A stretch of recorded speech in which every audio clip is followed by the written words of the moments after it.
Hi all, and welcome to Yarnspirations.com. I'm Mary Beth Temple for Hooked for Life, and in this video we're going to look at how to make chain stitch on knit fabric, knit in Bernat blanket. Now this is a technique that we use in the Where's My Remote Knit Snuggle Sack, but this is a technique you can use for any kind of a pattern. So I went ahead, I made a nice happy green sample so we can see what we're doing, and we're going to learn how to do this chain embroidery stitch. Now, we have done other videos on duplicate stitch, which is very similar mechanics to this. But if I'm doing a duplicate stitch, I'm using my needle to make sure that my embroidery thread goes exactly over an existing knit stitch. But for embroidery, I can go anywhere. And on the snuggle sack, we used it to embroider the numbers and the letters and that kind of thing. But again, you can use it on any kind of a project. So the first thing, I'm not going to embroider with the blanket because that would be crazy thick.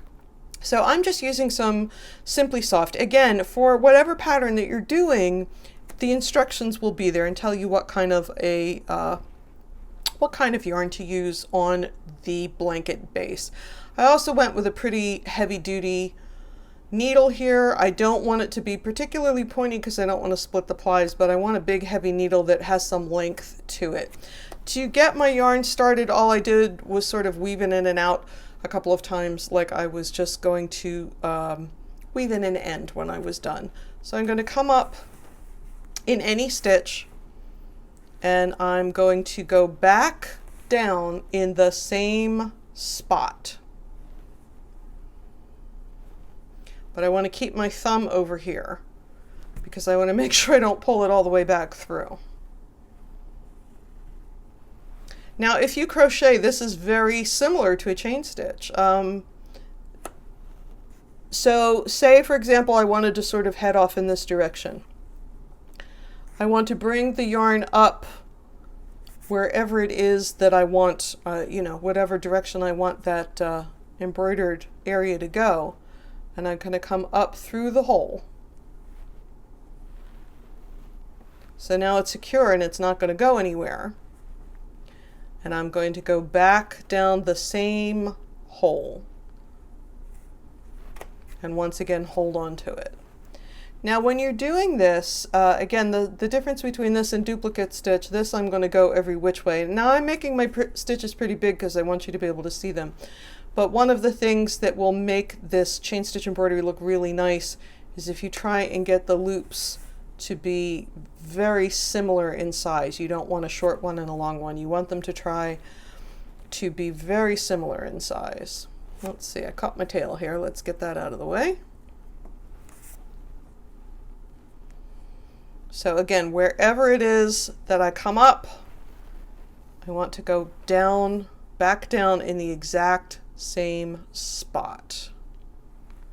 Now, before I was going all the way down and then sort of guessing, but one of the ways that I can keep my work going straight, say I wanted to go in a straight line but it was sort of off to the diagonal, I can go down and come up in a scooping motion in the same, so instead of going down and pulling it all the way through and then coming up, I can go down in the same hole and come up where I think that next loop is going to be. I find that works a little more easily if I'm doing either free form or if I'm trying to, again, go off in a direction that is not necessarily supported by the way the stitches go. So say I went here and now say I wanted to go up a little bit.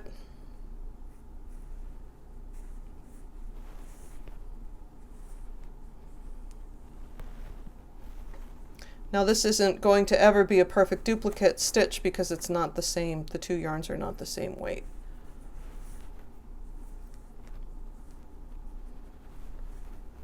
Let me just pull that a little bit. All right, let's say now I want to head off in this direction.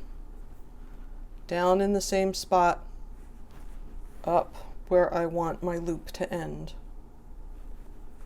Down in the same spot, up where I want my loop to end. Now when I'm done with this, when I'm all finished and my embroidery is done, I want to bring the yarn down, not in the exact same space because that will pull it out, but maybe one strand of yarn over. So if I pull it down there, then it is secure and it is not going to come undone. So this I'm going to say the Simply Soft was a little twisty here. So the other thing that happens when you embroidery, sometimes, see how it's coming ooh, it's hard, white on white. See how it's coming unplied? One of the things that we do when we embroider, if we're trying to get that to not happen, you can see I'm going to let it go, and it's going to twist itself back up. It'll ply itself right back up. So if it comes unplied and gets splitty, you can just let it go, and it will ply back on itself, which would be very cool. And let's take a look at the back. So all you get in the back is just a nice smooth line, so that you know, you're not going to get your fingernail or the kitty claw or your crochet hook or anything else caught in there.